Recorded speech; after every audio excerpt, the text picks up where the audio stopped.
Good morning, good morning, good morning, team. Today I'm on the wounded self, the shadow self. What is the wounded self? The part of ourselves still affected by past pain, trauma, and or neglect. In what ways can the wounded self show up? Feeling shame, guilt, having issues trusting people, low self-esteem, low self-worth, self-destructive behaviors, anxiety, depression. What is the shadow self? Parts of ourselves we actually think or believe we are hiding. And I say that because our trauma selves show up regardless. You cannot hide it. The way that you show up, the way that you treat others, the way that you treat yourself.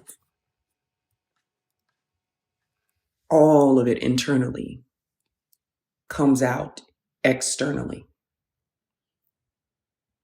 But some of the ways the shadow self might show up within ourselves, or what we might be fighting with within ourselves and our shadow self, not living up to our potential. That's a big one. Anger, aggression, lying,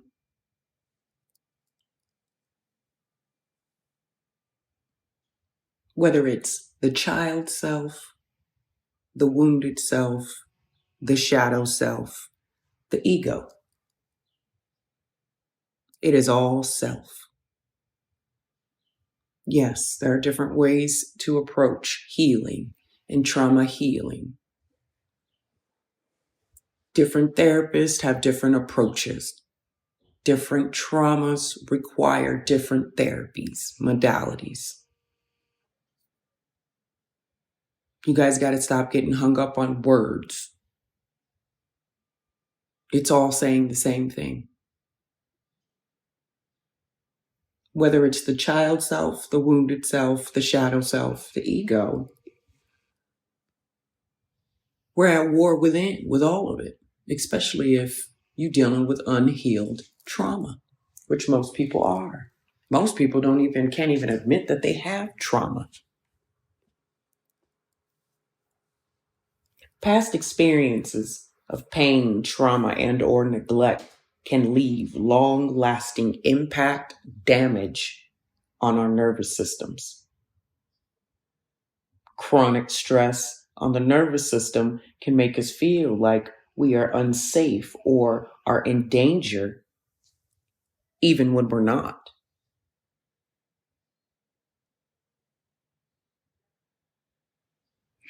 We walking around here really in these streets acting a hot damn mess.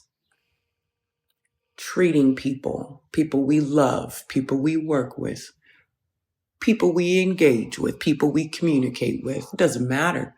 Anybody we touch, we walking around with these trauma imprints, just stiff and hard within the body, in the mind, in the heart, and in the soul. But that's expected, especially if you had trauma as a child. You had no choice. So what you received, you became. But the really, really, really, really shitty part about it, or where people got it really, really fucked up, and I really did not realize nor truly understand until I came on the other side of it, but the fucking nerve, okay? The fucking nerve that people have. Because you experienced trauma, whether it was intentional or unintentional, does not give you the license nor the right to expect everyone that you come across to give a shit.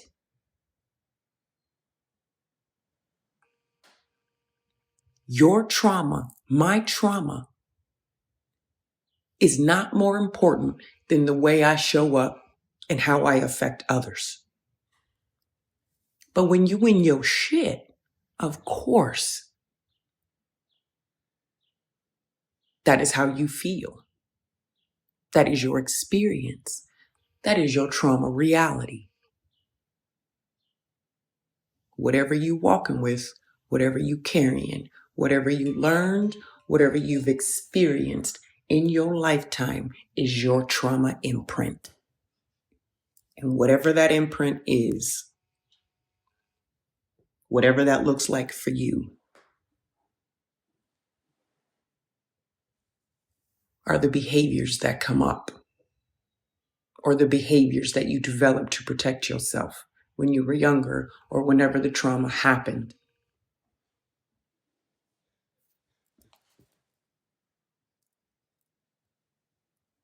And what we need to understand and realize is that nobody is taking that away from you. Nobody is saying that what happened to you didn't mean anything. Nobody is saying any of that. But you have to be outside your rabbit mind, just like I was, if you really think that people have to walk around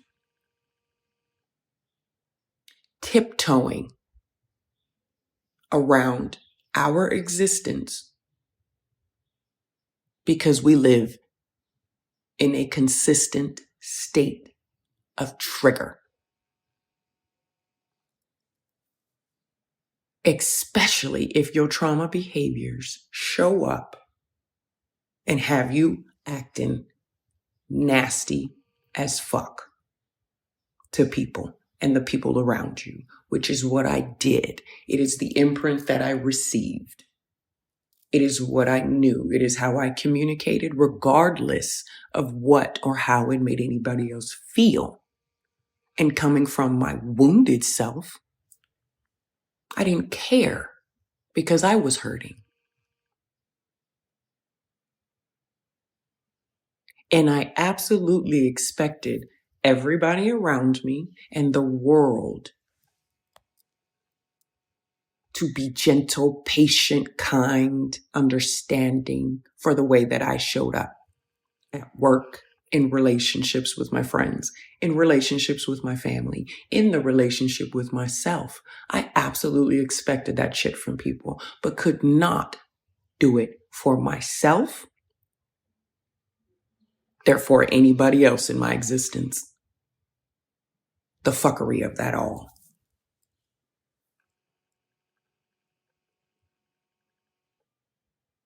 To be walking around with that child self inside, throwing a whole ass adult tantrum in your behavior and how you communicate and how you express yourself and how you deal with people in your life or how you deal with your emotions in general, and have the nerve for us to expect the people around us to be understanding, patient, empathetic, have compassion, and still want to be around us. And then that little voice on the inside got you sitting up there doing that loop, that war inside the subconscious mind. This is how you showing up, right? Because then you got to sit here and then you tell yourself, nobody loves me. I'll always be alone. Nobody likes me. I don't know why people are scared of me. Bullshit. We don't get to act that way in real life, 3D. And then play victim on the inside in our subconscious mind as if we don't know why people are removing themselves from us, or why we are isolating, or why in traditional therapy and traditional trauma healing approaches, we approach it from the issues perspective, all the issues that we have in our lives, that we deal with in our lives, our anxiety, ADHD, depression, OCD, any of the issues that that arise from not feeling well, whether it's mentally, emotionally, or physically. We always approach the shit from an issues perspective. When you approach trauma healing from the body or physical perspective, you are moving it out of the body, the release, the let go. And when you do that, you start feeling better. Therefore, the mind is better. It is all connected.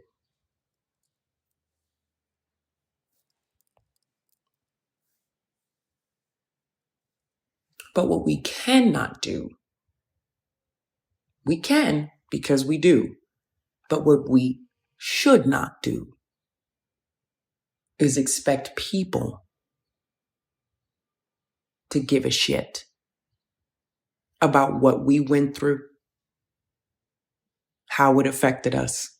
It sucks, but you can't expect it because those same people have their own trauma imprint, their own trauma behaviors to manage, their own experiences, their own life stressors, their own.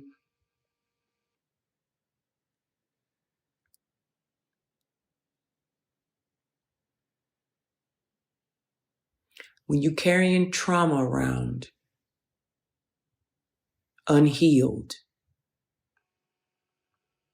it affects the heart, mind, body, soul, spirit. It don't matter what your belief system is or how you approach trauma healing. But you truly cannot heal until you can face that shadow self. That version of you don't want nobody to see, or you really, really think nobody sees. Everybody sees that version. It shows up in your behavior, especially with an unregulated nervous system. We can't help but pop off. Reactive, anger, agitation, frustration, all of that, you can't hide that. And if you think you can only do it temporarily.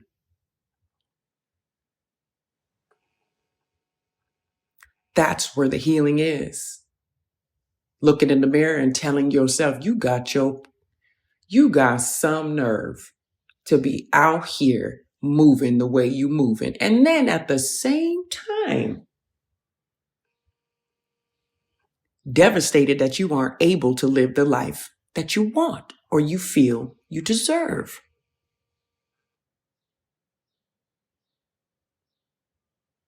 Cycling through the psychosis of it all in the mind, the war within.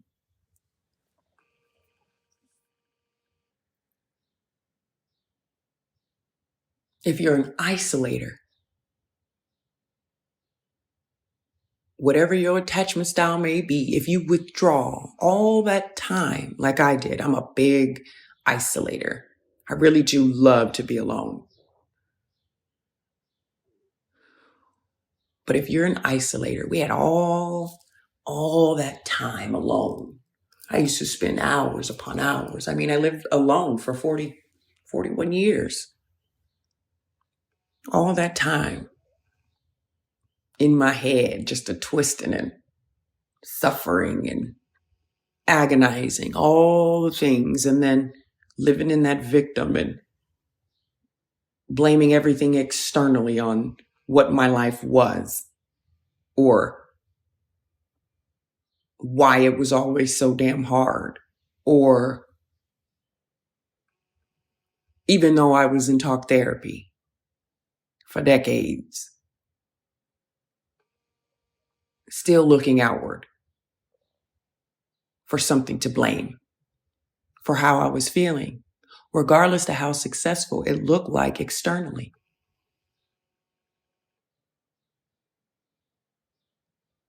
That's that war within. Knowing everything you're supposed to do. knowing, seeing exactly what you are capable of doing. But you can't get out of your own damn way. Don't even know how to get out of your own damn way. Be honest with yourself.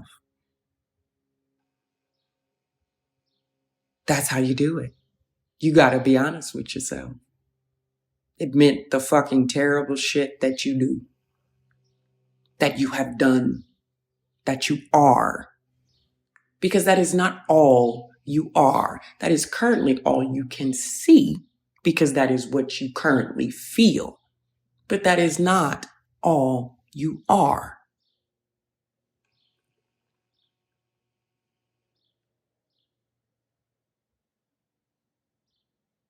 There is nothing wrong with fucking up. There is nothing wrong with not getting it right. There is nothing wrong with trying shit and it not working out. There is nothing wrong with you being where you currently are, even if it is not where you want to be. There is nothing wrong with being in a relationship that you might not want to be in. There is nothing wrong with being in a relationship that might be currently unhealthy for you. There is nothing wrong with any of the decisions that you have made in your life. You are who you are. You are where you are for a reason. And if there is something that you would like to do different, to be different, to show up different, it is in your hands. But I'm telling you now, if you come from trauma, you can't do shit until you regulate that nervous system. And if you don't know how to bring yourself out of a triggered state, then you need to take your ass to Human Garage and start learning how. As soon as I am able, I will start showing people how, especially people who aren't mobile or who can't get up and move.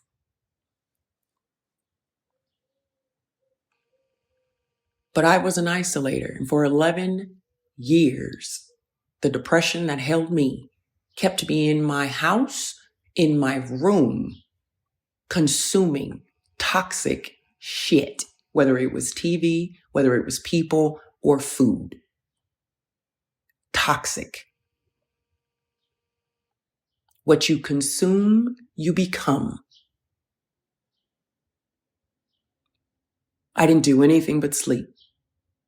Depression, deep rest. And it wasn't just the day-to-day stressors at work, stressors in life.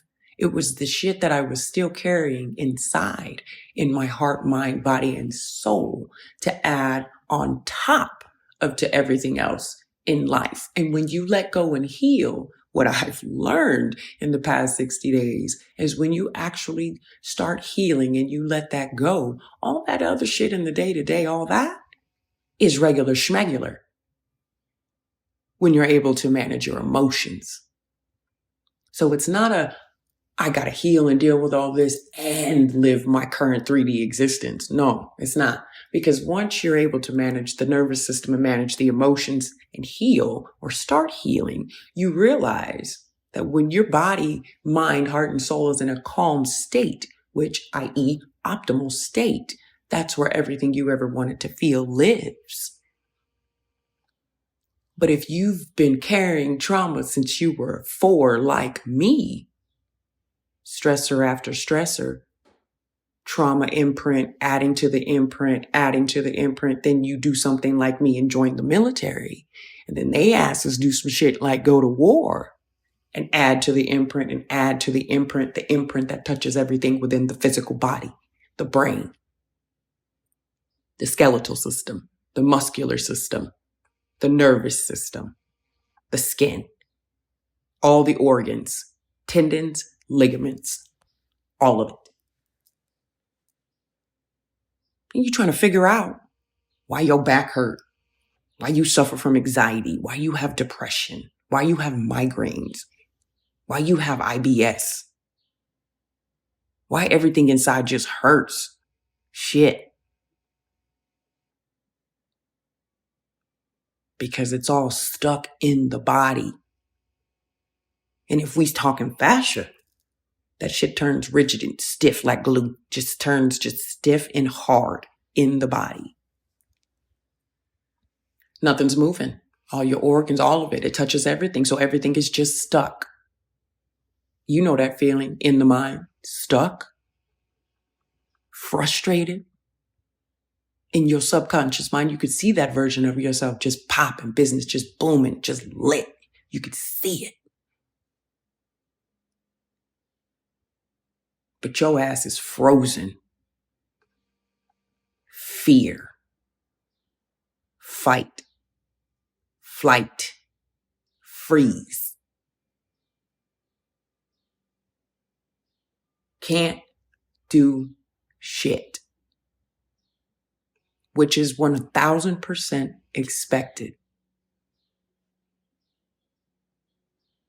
What all that is doing, though, it's bringing a version of who we are to the surface that's not truly who we are. That's that little child self inside, just to screaming and be held, to be hugged and to be loved. But what we need to understand is that it's not anybody externally's fucking problem to do that. So before I end this episode, I want to share an exercise that I did at the beginning of 60 days ago that really rocked my shit. It was the craziest shit because I really just am over talk therapy. I'm more of a doer. I hate just sitting around talking about shit.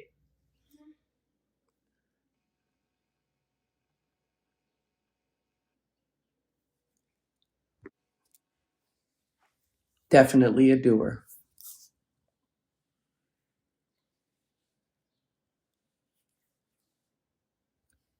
Sitting around talking about it. I've been sitting around talking about it for damn near 40 years and did not achieve what I have achieved in the past 60 days until I got it out of my body.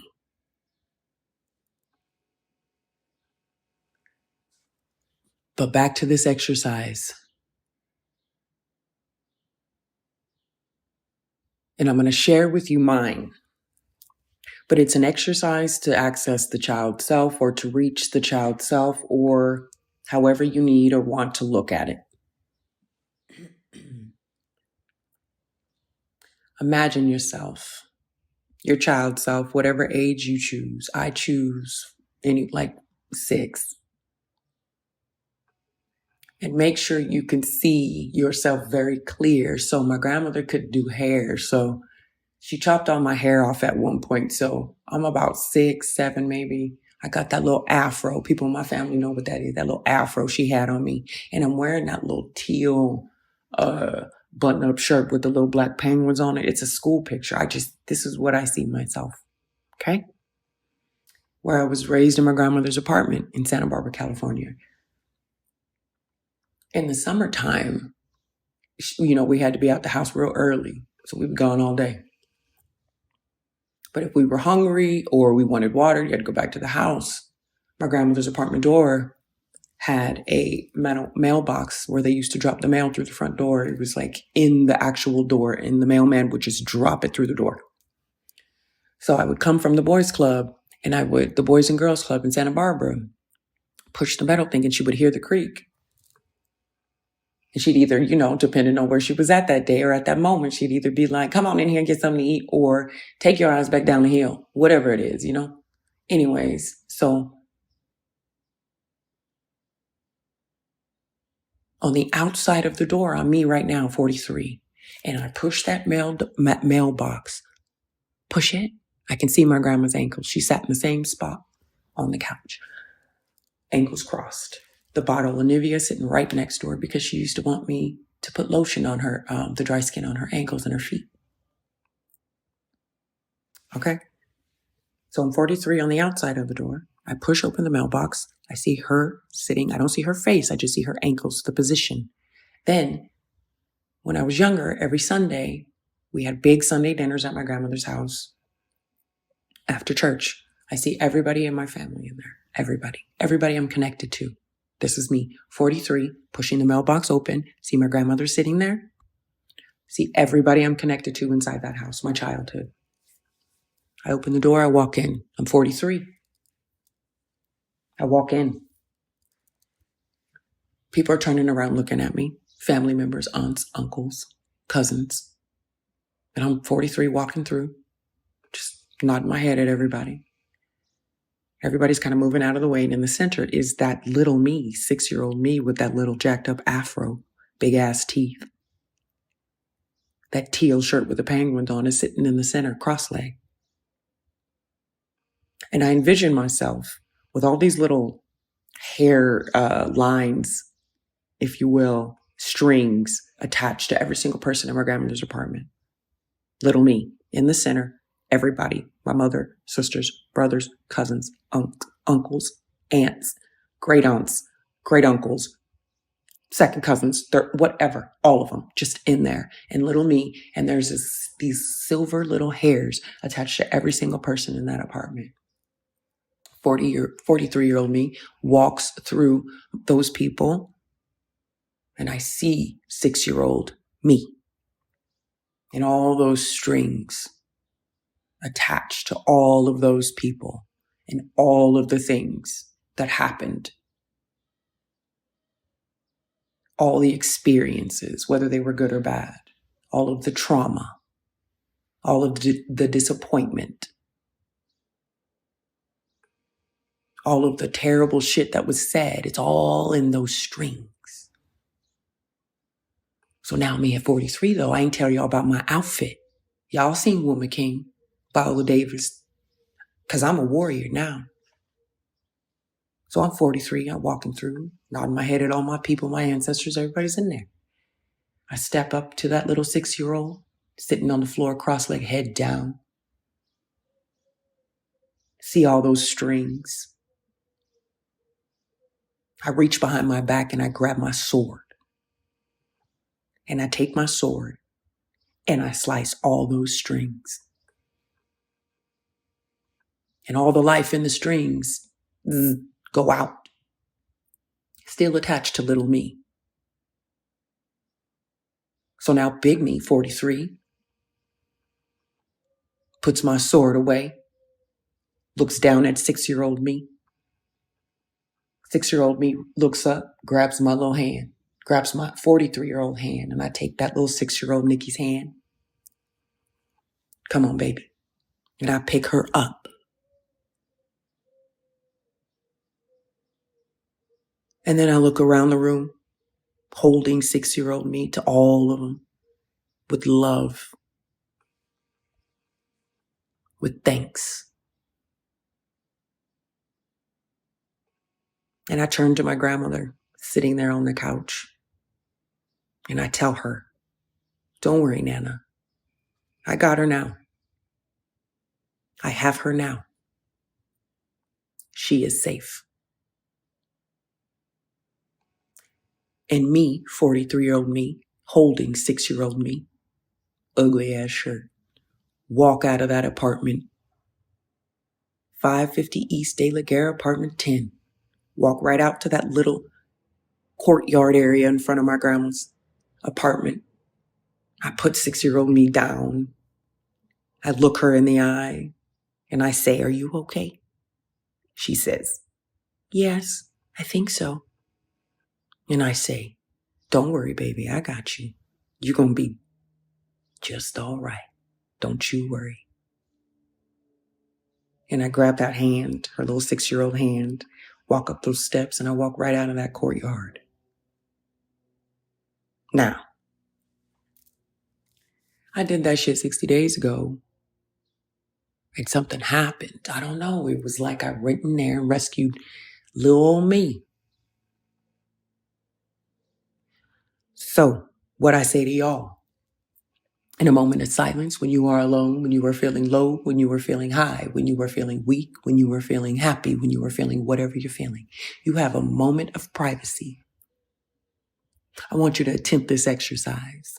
I want you to literally attempt this exercise. Imagine yourself whenever the trauma happened, whether it was little, whatever age it was. I want you to imagine yourself. And then I need you to imagine yourself currently in 2023, whatever age that is, going to wherever the trauma started or happened, grabbing that version of you, that child self, saving that child self, walking that child self to safety with who you are now. Just try it. And after you try that, take your ass to Human Garage and start learning them bitch ass little baby maneuvers. Because that shit snaps you out of a triggered state and calms the nervous system. So maybe you should do the maneuvers and then attempt the exercise. Whatever works for you. But the whole point of all of this is to tell you all versions inside are expressed in the trauma behaviors. So if you actually feel as if no one knows, or if nobody can tell, or that people can't feel how you showing up, I'm here to tell you it's bullshit. I am not here to tell you you are delusional. I am not here to tell you what you are experiencing and what you think and how you feel are untrue. That's not what I'm telling you. What I'm telling you is you driving with your trauma and you living in your personal, individual trauma reality. Everybody externally to that has their own. So just level the expectation outside of your trauma reality. And the sooner you do that, the sooner you start focusing on you. Because the problem isn't external. The problem is internal. And until you can sit your butt down somewhere and admit that and face that, your healing will be very difficult. And you can talk about it all day with whomever will listen. Before I wrap, because I have to talk about them low-hanging fruit and the people that will actually listen to your fuck shit. People surround themselves with low-hanging fruit, or people who play along in their bullshit, their narrative. People did it with me. And people did it with me because of my giving nature. So they allowed it. Which is toxic as shit for me and the people.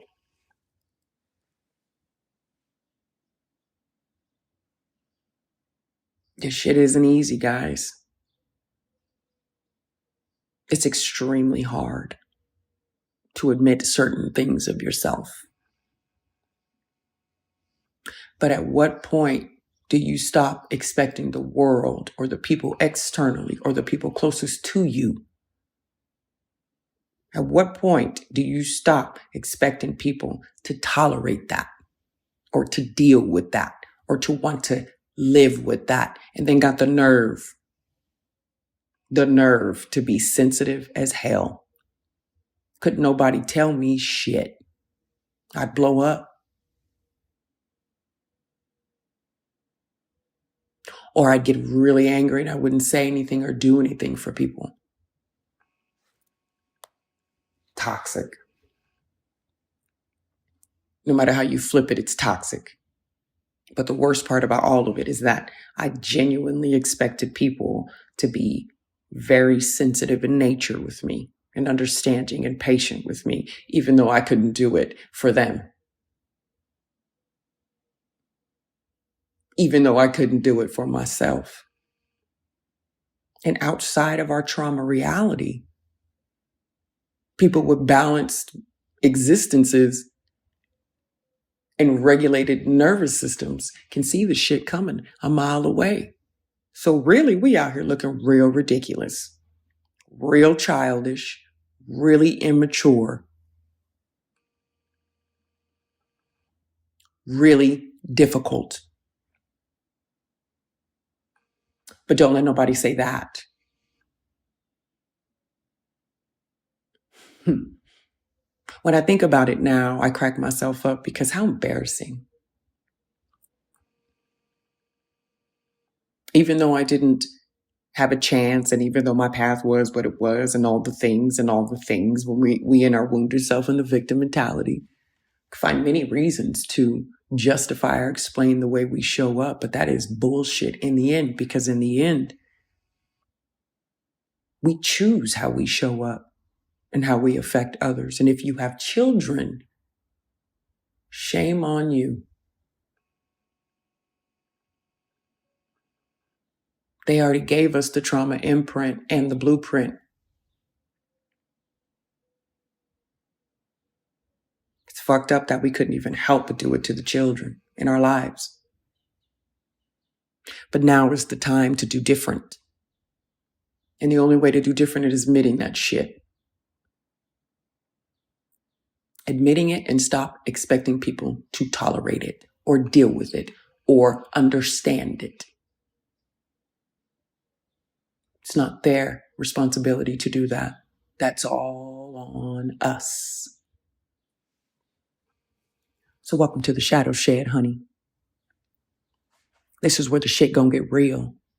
This is where the conversations that I'm gonna have are gonna be the ones that don't nobody want to have, because I had to have them with myself.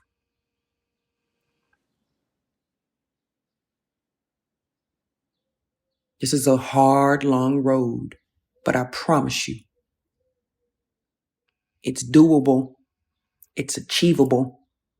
That life you want, that peace you want, that release you want, that let go you want.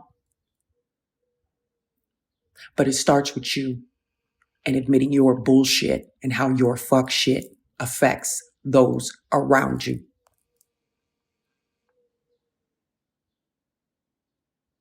You already know your trauma. You already know how it affects you. Let's do something different. I'm out.